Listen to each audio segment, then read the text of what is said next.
Breeze. This is the MMA Breeze show. So welcome, Neil Magny. You're the number 9 welterweight in the world right now. How's life going? I know you're off a fight. You're probably not too deep into your thoughts about the next one, but how's everything hanging? Overall pretty good. I mean, the last fight didn't go my way, but it definitely gave me a lot of things to work on. It gave me a different perspective of my fight game. So I walked away from the fight with a lot more things to work on and improve on. So even though it wasn't the outcome I wanted, it was definitely still beneficial for me. Yeah, absolutely. Sometimes it's even better that way when someone can point out some things for you to work on. But, I know one of the big names out there right now for you, and it's been hanging there for a while, is Khamzat Chimaev. I know, like you said, you're not too deep off of your last fight. You're in the gym. How are your thoughts right now with the Nate Diaz and Leon fight coming to fruition? And are you thinking that gets you a little bit closer to that Khamzat fight, or are you not even really thinking about that right now? Honestly, I'm just in the gym training every single day, trying to correct the things that I did wrong in my last fight. And whoever that next opponent may be, I'll be ready for it. I mean, I'm back in the gym training 6 days a week, 2 to 3 times a day already. So as far as when I'm gonna fight, I'm not really too concerned about that. I'm hoping for a ranked opponent or someone with some hype behind him or something like that. But overall, I'm just ready to go out there and showcase my skill set and the things that I've been working on. Whoever that may be against is not really a big concern for me. Okay, cool. I know out there in Colorado, you guys have had some quite the names roll through that gym out there. And who have you been working with lately? And is there anybody in particular that you want to shout out? Oh man, just the entire room just been getting better and better and growing nonstop. I mean, Kamar Usman's out here doing his last two training camps. He's out here for his next training camp as well. His brother Mo Usman is out here. The regulars like Drew Dober, Curry Sandhagen, Austin Hubbard, all these guys are in the gym training as well. Some of the other guys in the gym that don't get much recognition because they're not quite in the UFC yet, but they've been a great push in and out every single day. Guys like Anthony Adams, who's like, I believe he's 8-2 as a pro. He fights in middleweight. He's been a pretty good push in the gym.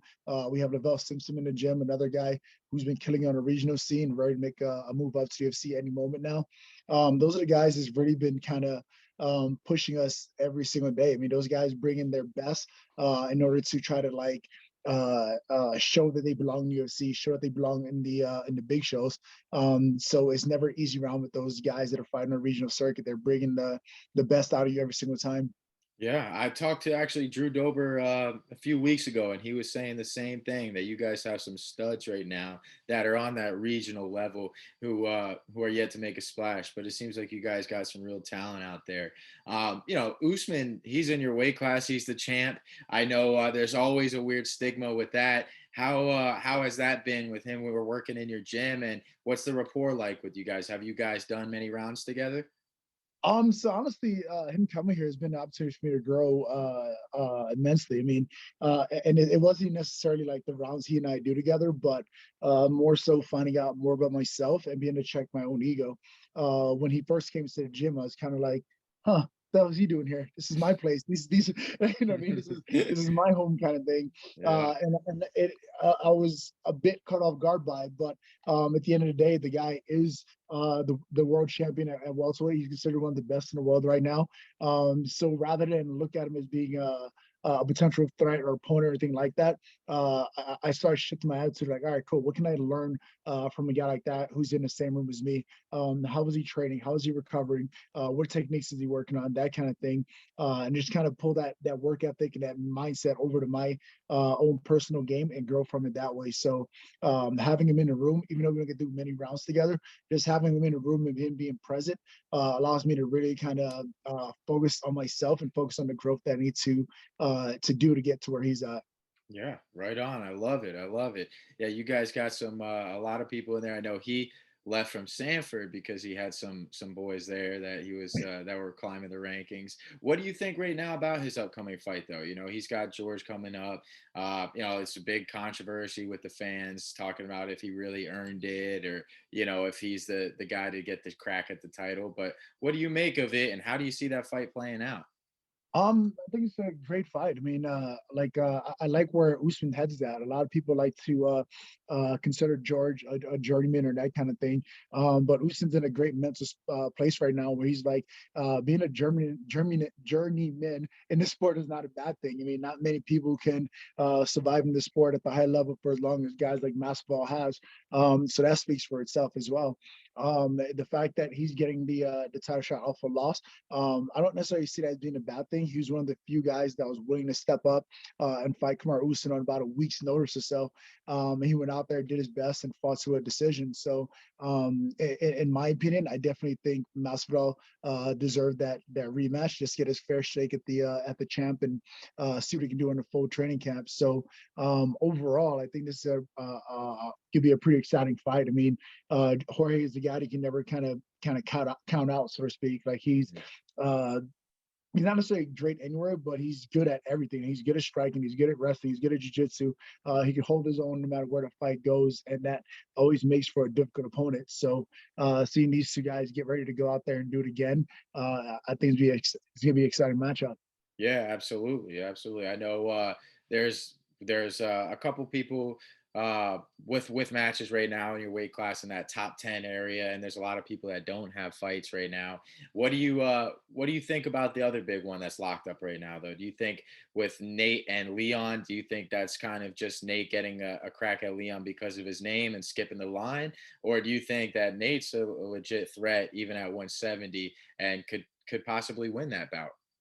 Yeah, I mean, Nate's definitely he's one of those guys like Masvidal. He's been around for a real long time. And he's able to surprise anyone on any given night. So, him getting a chance to fight a guy like Leon Edwards, I think it's a combination of both. I think it's a combination of the work that he's put in over the years, and how he's proven himself to be able to hang with the best of the guys in the world. And I think it's a combination of his name as well. I mean, we're in an era now that the big buys, the big names is just as important as your skill set and who you beaten and that kind of thing. So Mhm. I think Nate Diaz brings both things to the table. He brings a big name, and he brings a pretty impressive skill set with him as well. So that's another exciting matchup in the division. Yeah, absolutely. If you ask me, I think it's a win-win. I think it's just what the doctor ordered. Nate can cut the line, get on track, or maybe he's not cutting the line, but he's getting a very high-ranked guy right now. And for Leon, it's kind of what the doctor ordered for him as well. He needs that big name. So I think this is a win-win for both guys and let the better man win. There's one Yeah, other fight, I wanted to ask you about because he was in your weight class as well, but he's not in the octagon now. He's going into the ring with Jake Paul. What do you take about the whole Ben Askren thing? And do you think that people are underestimating him? Do you think he's just going in there for a paycheck? Do you think, hey, his hands might not be the best in MMA, but they're better than Jake Paul's? What's your take? yeah, I mean, at the end of the day, combat sports is not something you go out there and play. It's not like you can go out there and like get in a boxing ring and play boxing. I mean, it's a pretty serious game, no matter how well experienced opponent may be or not be. I mean, Nate Robinson found out the hard way that you just don't jump in the ring with anyone. I mean, it takes one punch to kind of end that fight, so to speak, and those results have a long lasting effects or whatever. So I definitely feel like Ben Askren is aware of that. I mean, you don't make it to being a world champion in ONE FC without a decent striking ability and that kind of thing. You don't make it to being top five in the UFC without a decent striking ability. So him being a combat sport athlete his entire life, I think he can go in there and hold his own against a guy like Jake Paul. I mean, I know it's a boxing match, but there's definitely ways you can bend the rules in your favor. I mean, dirty boxing, clinching him up, wearing on him, that kind of thing. I think that's the kind of fight that kind of favors Ben Askren at the end of the day. He doesn't have to go out there and make it look pretty. He has to get the job done.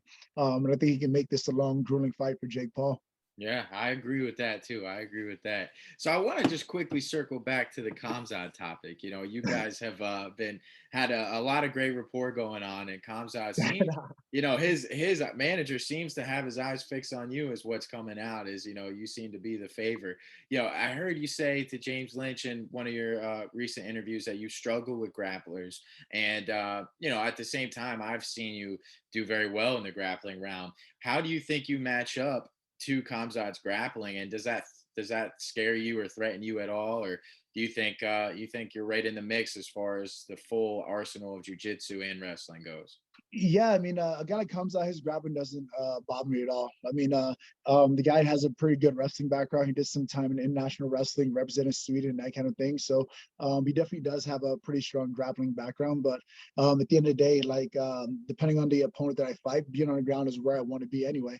I've won fights off my back with submissions and elbows and all types of crazy things. So I'm not opposed to winning the fight on the ground, no matter where it ends up, whether it's me on top, me on bottom. I'll find a way to end the fight. So I'm not too worried about that. The biggest thing where I struggle is the guys who are able to actually do things on top or control very well from top position, like you see in my last fight against Chiesa. But a guy like Khamzat, I'm not too worried about his wrestling ability. I mean, if he decides to stand on the field with me, it'll be a bad idea for him. If he decides to take me down to the ground, it'll be a bad idea for him. So that's not a fight that I hesitate or question at all. Okay, cool. And as far as the whole with all the hype that he's gotten and the following on Instagram, do you think with that comes a little overratedness? Do you think a little overhype on him, or do you think he's as every bit real as everybody's saying he is?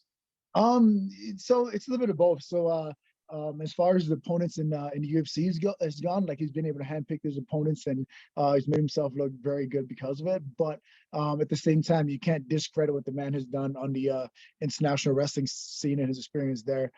He's definitely a pretty good combat sports athlete, especially in the realm of wrestling. So I can't just chalk it up to picking the right opponents and that being the only reason why he's successful. He definitely does have the skill set to back it up with his wrestling experience. But fighting in the UFC, fighting MMA, just completely different beast. And he's gonna definitely find out stepping over a veteran like me. Yeah, absolutely. I would love to see that matchup, but hopefully we do. Speaking of grappling, like you said, that's not something that you stray away from. That's usually where you and thrive. I've seen you in the past come up. I've watched you since Ultimate Fighter. I know wrestling has definitely been one of your strong suits. What as far as matchups go in your next fight, if you could handpick the outcome, if you could get a submission or you could decide to get a walk-off knockout, which one is a better feeling to you and which one would you prefer? Dude, it's honestly because like it's weird because I never had a fight play out the way that I thought it would. Like when I fought Kelvin Gastelum, for example, I was like, all right, cool. I'm gonna go out there and I'm gonna pick him apart. He's a shorter fighter. He's considered to be a good grappler, so I'm just gonna use my range and pick him apart. The very first jab I threw in that fight, I ended up literally breaking my hand on his forehead. Oh. So I was like, well, so much for jabbing and staying long kind of thing. And I was forced to go out there and out grapple a guy like Kelvin Gastelum. So for me, like every fight is different. No matter what I expect going in there, I just like being able to react and deal with what comes my way. Whether it's going out there and hold my own against a guy who's a real good grappler, or keeping a stand with a guy who's a good striker. Like I just like to react to a fight and like really show my growth. Unfortunately, that's what ends up costing me fights at times as well, is because my own ego gets in the way of it. Like you look at my last fight, it was like I kept pressuring, trying to go into Michael Chiesa's strong suit, which is grappling. And for some reason, I just could not break away from the idea. Like, no, I need to out grapple him. He's a good grappler. I need to go into his world and beat him there, kind of thing. Yeah. And at some point, I should have pulled away and actually fought the way I need to fight to win that fight. But I just couldn't like let it go at the time. I just kept saying like, no, I got to make up for that last takedown. I got to make up for that last sweep. I just like kept engaging in that battle just because that's where I was losing, and I wanted to like turn the tides there, not necessarily pull away and do the things that like would seem easier in the fight for me. I know it's hard for a lot of people to understand, like, why doesn't he just do this or why doesn't he just do that? But as a competitor, the pure competitor in you, I'm sure, is thinking like, no, I got to get that back. I got to do that better. I'm the one who's going to win this exchange. So I totally get it. We've seen it in DC's fight, right, with Stipe. It's like, okay, instead of taking him to the ground or even attempting to take him to the ground, Stipe's landing a couple shots. Now he's trying to keep it on the feet and get that one back. And so it's part of the nature of the beast, I believe, with the competitors inside of you guys, and it's something we all enjoy. Another topic though I wanted to touch on is I see you and Curtis Blades together a lot. It seems like you guys got a good relationship. You guys are close. What do you take about the heavyweight division right now? The one guy holding the belt has seemed to be Curtis's kryptonite, but even though Curtis got clipped in his last fight, he was looking really good, and I think everybody knows he's a real threat in that top bracket there with the heavyweights. Do you think that that Curtis has what it takes to become a champion in the next year or so? And how do you see Francis's run in the heavyweight division going? Oh man, I mean, there's no doubt that Francis is a good athlete, he's a strong athlete, he's explosive, he has power in both hands and that kind of thing. But to Curtis's credit, I mean, the guy is young, like he's not even 30 yet. Like you know what I mean? And he's getting better and better each fight. I mean, I think it just comes down to him believing that he can go out there and not only wrestle with the best guys in the world, but actually stand toe to toe with them as well. And when he makes that breakthrough, he's going to be unstoppable. He's going to beat guys on the feet, beat guys on the ground, just dictate where the fight goes, and just be a monster in the cage. He already is. It's just like that one thing. Once he turns the corner and understands that fully, it's just gonna be unstoppable. And I think he's taken away from every win, every loss, and adding that to his game plan. I mean, you watch his fight against JDS. JDS really did his homework and studied for the wrestling, and then Curtis broke out a surprise and was able to knock him out on the feet. So he definitely has the ability to beat all the guys, in my opinion, in the top of the heavyweight division. It's just a matter of time. It's just a matter of him honing in his skills and really dialing things in. Yeah, right on. I agree. I mean, he's so young. I think it's just a matter of time before he gets his shine. But as far as Francis and Stipe goes, were you impressed with Francis's takedown defense, or do you think that we haven't seen enough of that yet? Definitely impressive. I mean, like he's been putting a lot of work. I mean, like he's one thing about every single fighter out there. I mean, we're our own biggest critics. So if he goes back and he watches past fights or he sees where he's struggling past fights, he's definitely putting the work in to get better there. And I think against Stipe, he definitely showed him working his wrestling defense, where before he would just rely on power and try to just muscle his way through situations. Now you can actually see him incorporating some wrestling techniques and wrestling defense in his fights. So for me, I like seeing guys actually dive into the techniques and really focus on areas they can get better, rather than just focus on like, oh, you know what, I'm just gonna get as athletic as possible, and I'm just gonna try to knock every person's head off. I really like to see the improvements guys make technically across the board. Like that's the thing about MMA that excites me personally. Yeah, I can't argue with that. So circling back to 170, we got Leon's booked, Nate's booked, Usman and Maz are booked. What do you think about the couple guys remaining in that top 10? I mean, we got Vicente Luque's coming off a great win over Woodley. Would you like to get in with him and kind of ride that momentum and take that from him and get back to where you were going, or are you, like you said, kind of not even really thinking about those guys yet? It'll be a while. No, I'm ready to get back in there with anyone. I mean, Luque looked really good against Tyron Woodley in his last fight. I mean, he and I were scheduled to fight each other back in 2019, and that fight fell through. I would love the opportunity to run that fight back with him. But overall, like I said, I'm just getting better across the board, getting better, become the best version of myself. And whomever I may end up fighting, it would just be a bad night for them. So I'm just kind of trying to control things that are within my reach and within my control, and just kind of letting the cards fall where they may. Yeah, absolutely. And as far as a time frame for next fight, when are you looking to get back in there and mix it up? As soon as possible. I mean, I think a comfortable time frame. Like one of the things that kind of worked against me is the idea that like I had some success early on taking short notice fights, a week's notice, 2 weeks notice, whatever it may be. I think as I'm getting higher up in competition, that kind of thing, I need to kind of focus a bit more on a specific opponent and game plan, that kind of thing, and make sure I'm really like dialed in for that particular opponent and how to beat that opponent. So I think now where I'm at and the guys that I'm having to fight, I think 5 to 6 weeks notice is ideal for me at this point, where that gives me enough time to get another dress rehearsal and practice in, to really understand how the fight should go and how I should envision it going. Cool, cool. So you think going forward in the future, one of the changes you're looking to make is kind of the whole more tape thing, understand the tendencies of your opponents and do your homework a little bit more. And you're hoping to get some big rewards off that. For sure. I mean, like in the past, I was just like I had the mindset I was like ready to fight anyone, any moment kind of thing. And when you fall into that pattern, you tend not to improve. You bring the same skill sets from one fight to the next. So having these breaks in between fight, I'm actually taking advantage of that and utilizing that as an opportunity to get better. So I'm not the same fighter going out there on film where you can watch. I mean, I have 20 plus fights in UFC at this point, so it's Hmm. easy for a coach and our opponent to watch and see what some consistent patterns are that I make. So giving myself that time in between fights where I'm able to kind of switch things up just a little bit, where I'm not going into my next fight the same version of myself that I was in the last fight, is really going to allow me to get that success moving forward. Keep us in the loop about your next fight, man. We'll love to have you back on and chop it up before you get back in there. Awesome, I appreciate it. Definitely keep in touch with you.